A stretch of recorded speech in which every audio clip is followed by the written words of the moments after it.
Hi, I'm Mike Winkler, and I'm the Principal Managing Broker for Coldwell Banker Bain in Issaquah, Washington. And I'm E.J. Bowles. I'm the Principal Managing Broker for Coldwell Banker Bain on Mercer Island, Washington. E.J., it's December 1st, and we're back. That's right.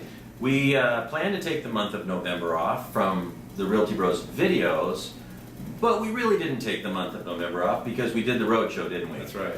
Yeah, we were up in Bellingham and Anacortes and South Tacoma, and it was a really good month. And of course, we took Thanksgiving off as planned. I don't know about you, but I'm feeling it. Yes, and I think I'm a bigger man for taking Thanksgiving off. Well put, a bigger man. But as it was a planned event to take the month off, we use systems. That's right. And so systems kind of guide how we plan our work weeks and months and year. And so let's talk about systems. Yeah, business systems are something like planning and vegetables, something that's good for you that a lot of people avoid.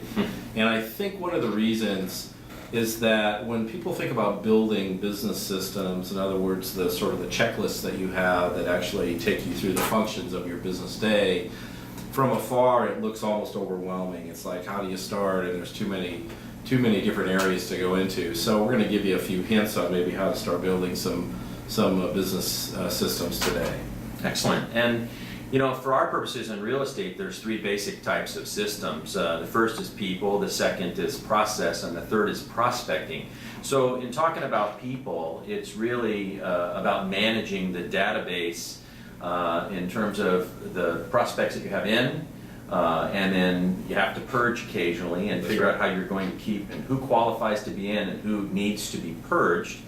And then which format or programs you want to use. You know, one of the, and those of our realtor friends who are watching this will appreciate the fact that there are lots of third-party systems out there where if you just have one transaction, it'll pay for itself. That's right. And the fact is that some of the old and goodies, our Outlook works very well, and Google Calendars works very well, and those are free. There's lots of contact management systems, that's the point. But how you categorize is very important, and the system has to allow for not only the categorization, but also the ability to update, maintain, and notate what it is that you're corresponding and how you're dealing with each of those prospects. Yeah, absolutely. So once you've built systems to deal with the people in your business life, the second category for systems are the processes. And so for real estate, that would be listing management. In other words, what are all the tasks that I perform every time I list a property? It's really a kind of a glorified checklist that helps me keep on track with each listing. Listing marketing is really a subset of that. I have a marketing plan for each individual property, and I have a system, a checklist, if you will, that helps me carry out that marketing plan for that property. The big one and the most important is your escrow tracking, all the different events and things that can occur during the pending period of an escrow on a real estate transaction. You have to have systems, checklists, if you will, so that you don't miss any of the tasks that you have to perform. And then a couple of other process ones might involve buyer and seller intake. Every time I meet a new buyer or meet a new seller, systematically, what do I ask them? So I treat everybody the same as I ask those questions so that I can really give them good service. And that's a great segue for me, EJ, because I'm going to talk about prospecting with regards to the systems. And so there's buyer prospecting and seller prospecting, of course. And then there's lots of ways to do it. You can do it demographically, you can do it geographically, you can have a combined demographic and geographic system.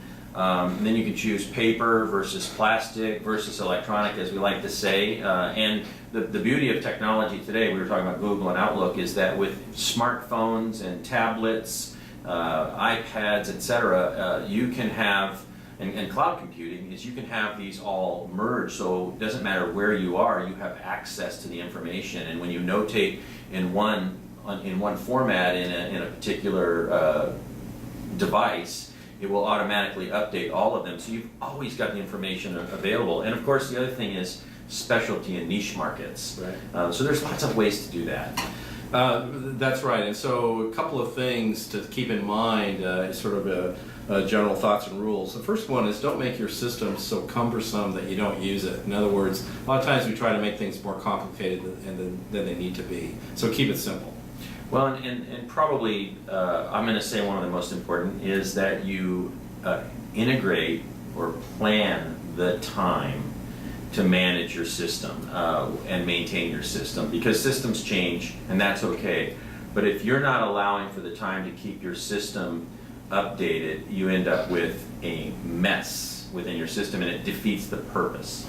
I agree. Another thing is, why not build a paper system first and then go electronic? I think sometimes we think of the end, we want this slick electronic system, and so the idea of how do we build that? Well, maybe you build a paper one first, which is really, again, a glorified checklist, and once I get it down as to what I want it to look like, then I convert it into an electronic system. That makes more sense. You know, it's just like a script for a video. If you make a mistake, the only way someone knows from the viewing audience is if you tell them, oops, wait, I blew that, let's go back. That's right. Well, systems change too, and there really isn't a mistake to be made, and except for the fact that you don't change as you go. So accept the fact that systems are going to change, plan the time, integrate, and just move with it, and it all works. That's right. Get started. I'm E.J. Bowles. I'm Mike Winkler. Till next time.